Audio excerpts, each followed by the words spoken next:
Hello and welcome to another Vanilla Arts speed coloring video. My name is Amy Shulke and today I'll be showing you how I have colored the Penny Candy digital stamp.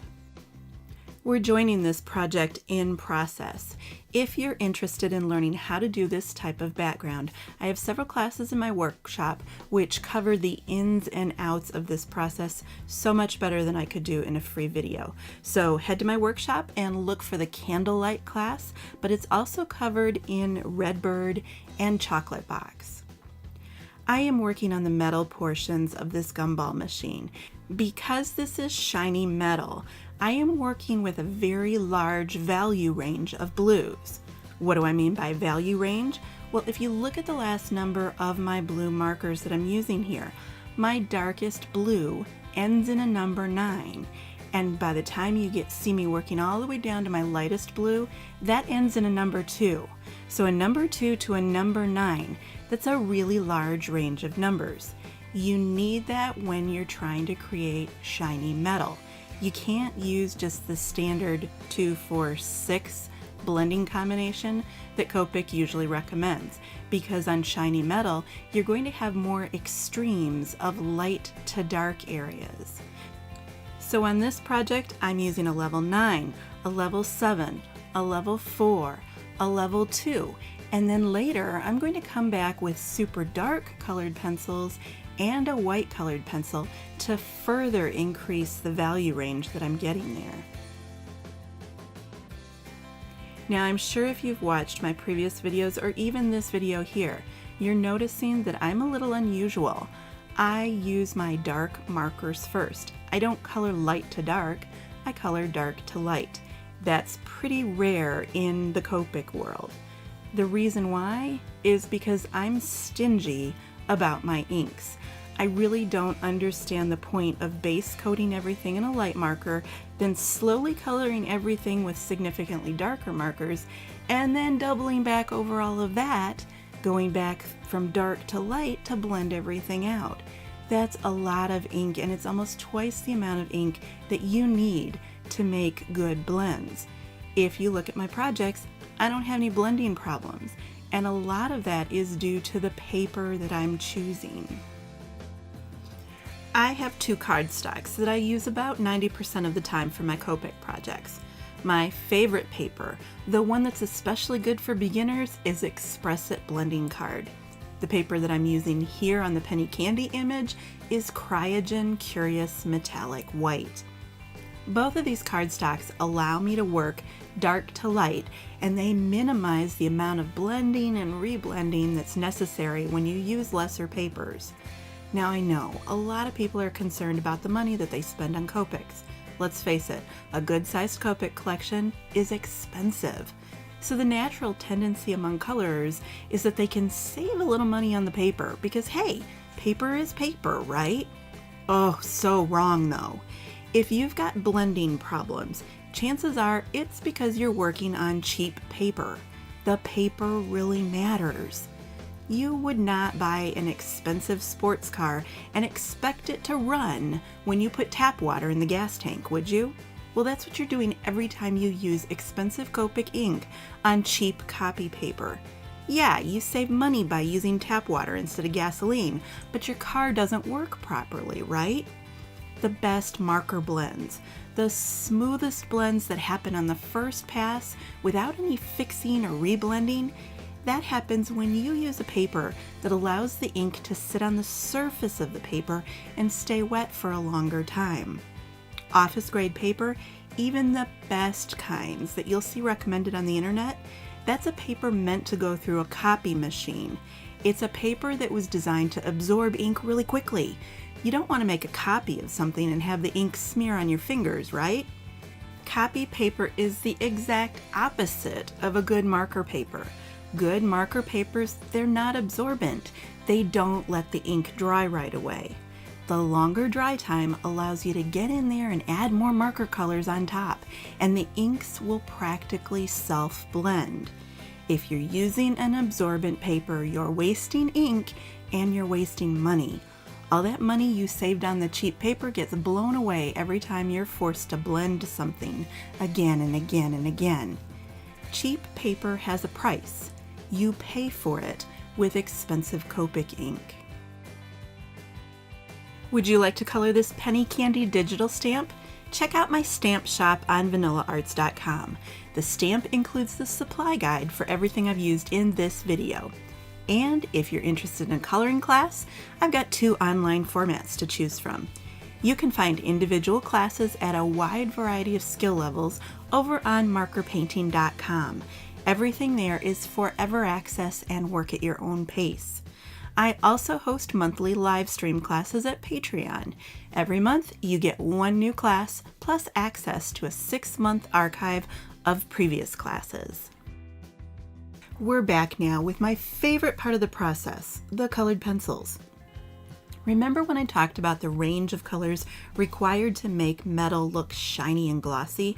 Here's where the magic happens. I'm using a very dark purple pencil and a white pencil to add some extreme lights and darks to the blue cap here. Just off camera, I have a photo reference and I'm using it to tell me where the deepest, most shady colors lie. Too many colorers try to do this highlight and shading process from scratch. Either they make wild guesses or they look for online tutorials to tell them how to color shiny metal. But here's the thing. There is no formula, no method which works for realistic coloring. Every single gumball machine is different, and 2 of the same exact machines, they can have totally different areas of light and dark depending on what kind of light is in the room and where you as the viewer are standing. This is why coloring from tutorials leads to really fake looking projects. The only way to color with realism is to have references. You need a good photo or a real gumball machine sitting right there in front of you. I'm using a photo right now, and it's telling me exactly where to put the white and the purple pencils. There's no guesswork. There's no confusion. The photo is my roadmap to realism. The other thing that I want to point out to you here is that my highlights are on the outside edges of my gumball machine. Yep, it's exactly opposite of what most Copic tutorials tell you to do. They recommend putting your darkest colors on the outside edge of an object, and then you get lighter as you work towards the center. Instead, I have run my white pencil right along the outside edge, and if you look, my blues are darkest towards the center of the blue bottom. Why? Because that's what my photo reference is telling me. You can't get this kind of realism from tutorials. Here I'm working on the little plastic cover which goes over the top of the hole where the gum comes out. It's a clear plastic, and most people would try and color clear plastic as either white or maybe a very light blue. But that's not what the photo reference is telling me. To color with realism, you have to stop thinking about what the object is and start coloring how the object appears. The plastic is transparent, so I've colored it that way.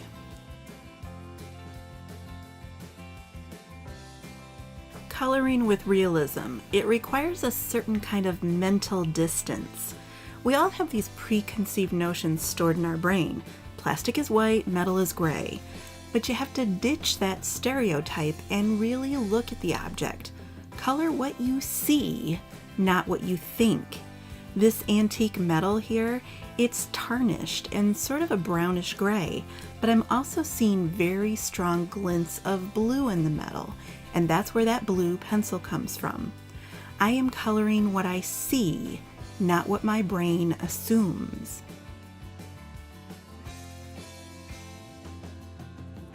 Here I'm using a technique called scumbling. They're little tiny squiggles.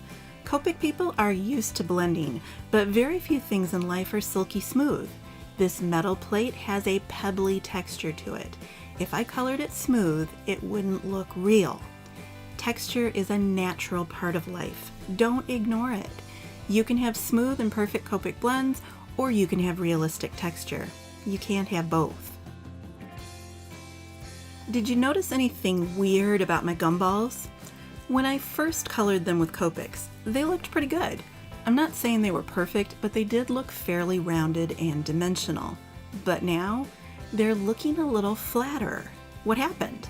Well, remember when I went in and added a ton of dark purple pencil to the blue metal parts, and then I added a bunch of really dark gray pencil to the metal plate? Both of those areas are now significantly darker than they were before. I increased the overall value of those areas. I strengthened the shady parts. So my gumballs, which once looked okay next to the blue and gray Copic, well, they now look paler and flatter compared to the new and improved metal parts. This happens to everyone as they color. The way we see color changes depending on what colors are surrounding it.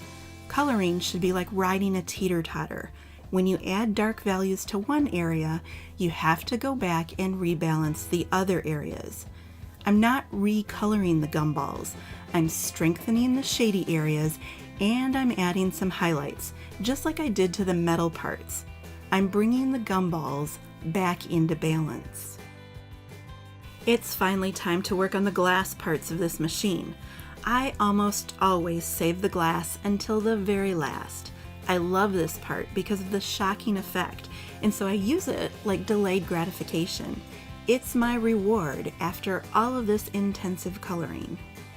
Remember when I mentioned coloring what you see and not what your brain assumes? That lesson is very important for glass. There are a ton of tutorials out there showing you how to color glass using light blue or pale aqua Copics. But my glass here is not blue glass. It's not white glass. It's transparent. Glass doesn't look transparent because you used a blue marker. Glass looks transparent when you can see through it to the background behind it. My transparent glass is yellow. I could have used yellow markers to get the same effect. The point is that it's yellow, not blue, not white. Color what you see, not what you think.